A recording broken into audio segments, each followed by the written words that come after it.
مشاهدينا الأفاضل، طابت أوقاتكم. من الفضاء الإريترياني نحييكم ونقدم إليكم نشرة الأخبار لهذه الفترة، والتي نستهلها بأهم وأبرز العناوين. الرئيس الصومالي حسن شيخ محمود يصل العاصمة أسمرة.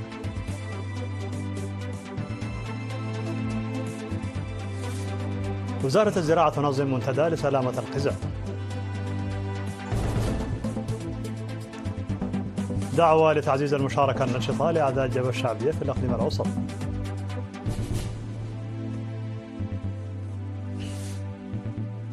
مقتل 42 شخصا في تحطم طائرة بأذربيجان. وزير خارجية اليابان يزور الصين ويبحث عن التحديات.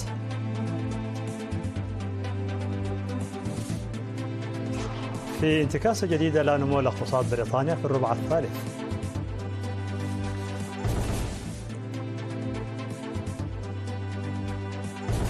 مرحبا بكم من العناوين إلى التفاصيل.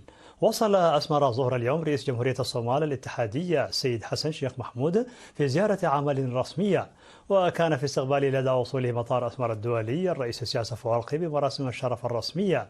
وسيبحث الرئيسان تعزيز العلاقات الثنائية والقضايا ذات الاهتمام المشترك. حضر مراسم الاستقبال وزير الشؤون الخارجية السيد عثمان صالح.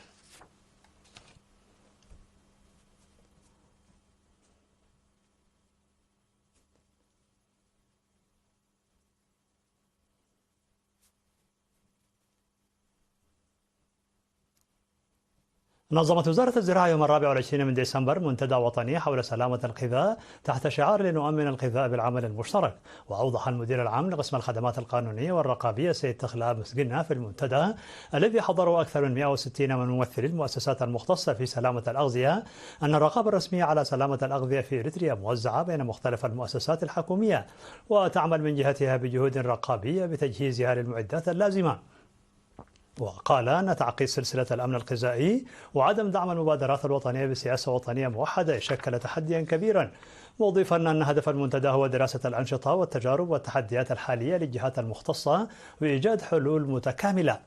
قدمت في المنتدى 13 ورقة تتعلق بالموضوع من قبل ممثلي وزارات الزراعة والصحة والثروة البحرية والأراضي والمياه والبيئة ومؤسسة المعايير الإريترية وكلية الطب والعلوم الصحية وكلية الزراعة في حمل مالو.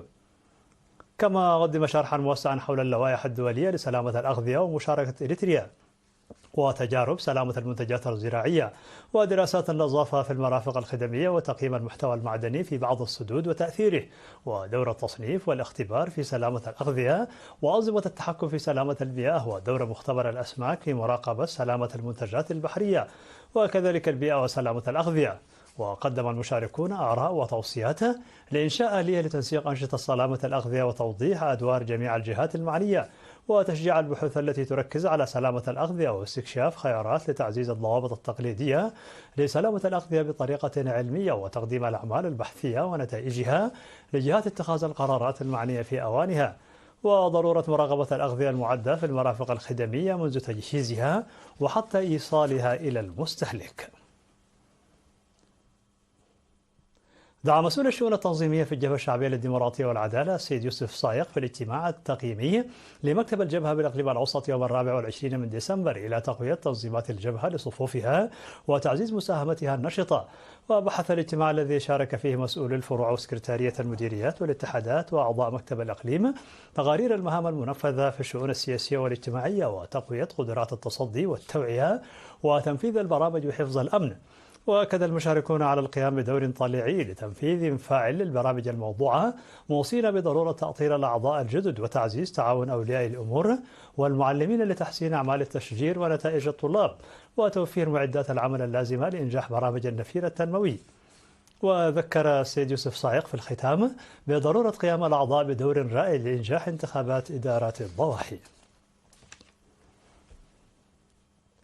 أعلنت سلطة الغابات والحياة البرية في تقييم أجرته يوم 24 من ديسمبر أن التشجير والحفاظ على التربة والمياه يجب أن يتم بطريقة منظمة لضمان مساهمته في تنمية التنوع الأحيائي. وحوى التقرير المقدم معلومات مفصلة عن عملية إعداد الشتول وقرصها ونموها وقطع الأشجار وأسبابها والرعي وحياة الترحال واستهلاك الطاقة المنزلية وحرائق الغابات العرضية. وفيما يتعلق ببرامج الحفاظ على التربة والتشجير، أشار التقرير إلى أن 32 من المشاتل من أصل 38 مشتل كان لها دور نشط في عام 2024، حيث تم قرص 6.2 مليون شتلة من أصل 7.8 مليون شتلة تم إعدادها في هذه المشاتل، فضلا عن بناء وصيانة الكثير من المدرجات والحواجز. وذكر التقرير بأن نسبة التشجير بالنظر إلى الشتول المعدة كان 66.2% في الإقليم الأوسط، وفي الإقليم الجنوبي 92.1%، وأقليم القشبركة 90.1%، وأقليم عنسبة 84.6%. وحول وضع الحياة البرية تم العثور على 262 حيوانا بريا نافقا في إقليم شمال البحر الأحمر بسبب نقص المياه والحرارة الشديدة والصيد الجائر. ويجري الاهتمام بحماية الحيوانات البرية المختلفة.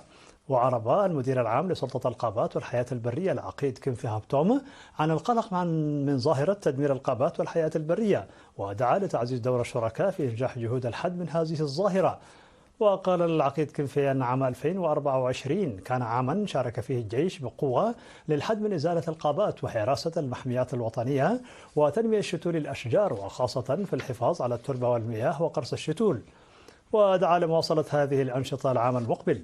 هذا وناقش المشاركون في الاجتماع خطط برنامج عام 2025.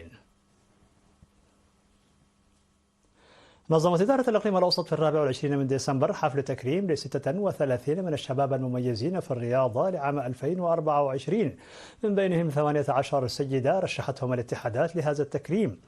وتم التوضيح في المناسبة التي جرت في قاعة إدارة الإقليم أن الرياضيين الذين تتراوح أعمارهم بين 15 و18 عاما تم اختيارهم من الاتحادات الرياضية بواقع 4 رياضيين من كل اتحاد. وقال المدير العام لقسم الثقافة والرياضة السيد اسمرمز جبرهان أن إدارة الإقليم تتابع باهتمام كبير للأنشطة الرياضية وتقدم كل المساعدة الممكنة. وأوضح على العمل عام 2025 لجعل الرياضة شعبية بتنظيمها على مستوى المديريات. وأكد مفوض مفوضية الثقافة والرياضة السفير زمد تخلي على أهمية حفل التكريم، وقال أن عام 2024 هو العام الذي حظت فيه البلاد بمكانة عالمية لإنجازاتها في مختلف الألعاب الرياضية. تلقت 70 امرأة في مدينة بارنتو تدريبا على الخياطة لمدة 3 أشهر. أوضح مدير مؤسسة خياطة الزي العسكرية العقيد سراج محمد في مناسبة التخريج في 24 من ديسمبر أن التدريب الذي يعتبر الأول من نوعه على مستوى البلاد هو جزء من برنامج تحسين الحياة الاجتماعية والاقتصادية للأسر وزيادة الإنتاجية، مشيرا إلى أن المتدربات اختارتهن إدارة مديرية بارنتو. وقال المسؤول الفني في المؤسسة الرائد يوهنس كوبروم أن المتدربات كن يتقاضين رواتب شهرية أثناء التدريب لمساعدتهن في حياتهن المعيشية. وأكدت ممثل الخريجات أنهن سيستخدمن التدريب الذي تلقينه لمصلحتهن ومصلحة المجتمع. وقال حاكم إقليم القشبركة السفير محمود علي حروي أن التدريب جزء من البرامج التي تهدف إلى تخفيف الصعوبات الاقتصادية للأسر من خلال خلق فرص عمل. مشاهدينا الأفاضل، كانت هذه الأخبار الداخلية. فاصل قصير ونوافيكم بالأخبار العالمية، فابقوا معنا.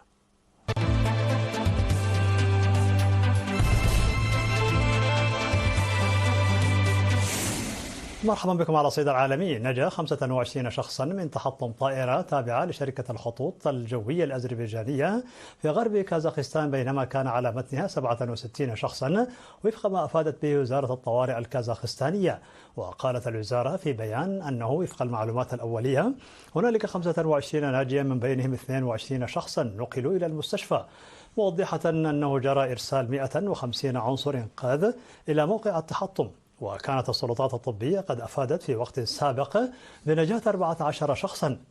وكانت السلطات قد أفادت في وقت سابق بتحطم طائرة ركاب تابعة لشركة الخطوط الجوية الأذربيجانية في غرب كازاخستان، بينما كانت في رحلة من باكو إلى غروزني عاصمة جمهورية الشيشان الروسية القوقازية. وقالت وزارة الطوارئ الكازاخستانية أن الطائرة سقطت قرب مدينة أكتاو غرب البلاد وفق وكالة الصحافة الفرنسية. قال وزير الخارجية الياباني تاكيشي أيووايا أن اليابان والصين اتفقتا على العمل من أجل رفع الحظر المفروض على استيراد منتجات المأكولات البحرية اليابانية خلال المحادثات في بكين. وقال أيووايا للصحفيين أن نظيره الصيني وانغ يي اتفق على أن الصين واليابان ستنفذان اتفاقا تم التوصل إليه في سبتمبر من شأنه أن يمهد الطريق نحو استئناف شحنات المأكولات البحرية من اليابان إلى الصين. وكانت إحدى النقاط الشائكة الرئيسية في العلاقات الثنائية بين البلدين هي تصريف اليابان لمياه الصرف الصحي من محطة فوكوشيما النووية. وكانت بكين قد عارضت وأدانت بشدة قرار طوكيو وشددت عمليات التفتيش على البضائع اليابانية ردا على ذلك. وقال أيووايا أيضا أنه أثار مخاوف اليابان بشأن النشاط العسكري الصيني في بحر الصين الشرقي. أظهرت أرقام من مكتب الإحصاءات الوطنية في بريطانيا أن اقتصاد البلاد لم يحقق أي نمو في الربع الثالث، مما يزيد مؤشرات التباطؤ في بداية ولاية حكومة رئيس الوزراء كير ستارمر. وخفض المكتب تقديراته للتغير في الناتج المحلي الإجمالي إلى 0% في الفترة من يوليو إلى سبتمبر الماضي من تقدير سابق بنمو نسبة 1.10%. وتولى ستارمر ووزيرة المالية راشيل ريفز السلطة أوائل يوليو الماضي، وحذر من وضع الاقتصاد السيء قبل أن يعلنا عن زيادات ضريبية على أصحاب الأعمال في الميزانية. وتوقع بنك إنجلترا المركزي الأسبوع الماضي عدم تحقيق نمو كذلك في الربع الرابع، لكنه أبقى على أسعار الفائدة دون تغيير بسبب المخاطر التي لا يزال يشكلها التضخم. في الخبر الأخير يستعد مسبار باركر التابع لوكالة الفضاء الأمريكية ناسا للوصول إلى أقرب مسافة له من الشمس من أجل دراسة غلافها الجوي. ويفترض أن يعزز باركر الذي أطلق في أغسطس 2018 في مهمة مدتها 7 سنوات المعارف العلمية المتعلقة خصوصا فيما يتعلق بالشمس كالعواصف الشمسية التي تؤثر على الاتصالات الأرضية. وسيكون المسبار على بعد 6.2 مليون كيلومتر من سطح الشمس، وهي مسافة عد قياسية. وسيفقد فريق المهمة الاتصال المباشر بالمسبار خلال هذا الاقتراب، لكن يفترض أن يتلقى إشارة من المركبة الفضائية لاحقا. وخلال اقترابه من الشمس سيتحرك باركر بسرعة كبيرة جدا تصل إلى نحو 690 ألف كيلومتر في الساعة. ويتمثل أحد أهداف باركر في التوصل إلى السبب الكامن وراء كون هذه المنطقة أكثر حرا من سطح الشمس بنحو 200 مرة. في نهاية نشر لكم تذكير بأبرز ما جاء فيها من عناوين. الرئيس الصومالي حسن الشيخ محمود يصل العاصمة أسمرة.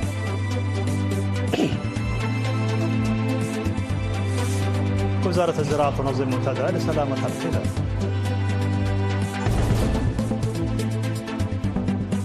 دعوة لتعزيز المشاركة النشطة لأعضاء الجبهة الشعبية في الإقليم الأوسط.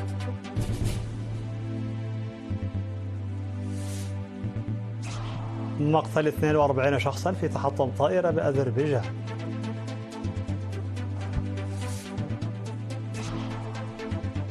وزير خارجية اليابان يزور الصين ويبحث التحديات.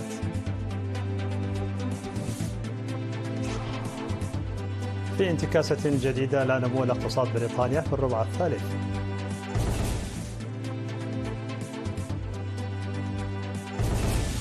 مشاهدينا الأفاضل، بهذا نكون قد وصلنا بكم إلى نهاية النشرة. شكرا على حسن المتابعة، دمتم بألف خير.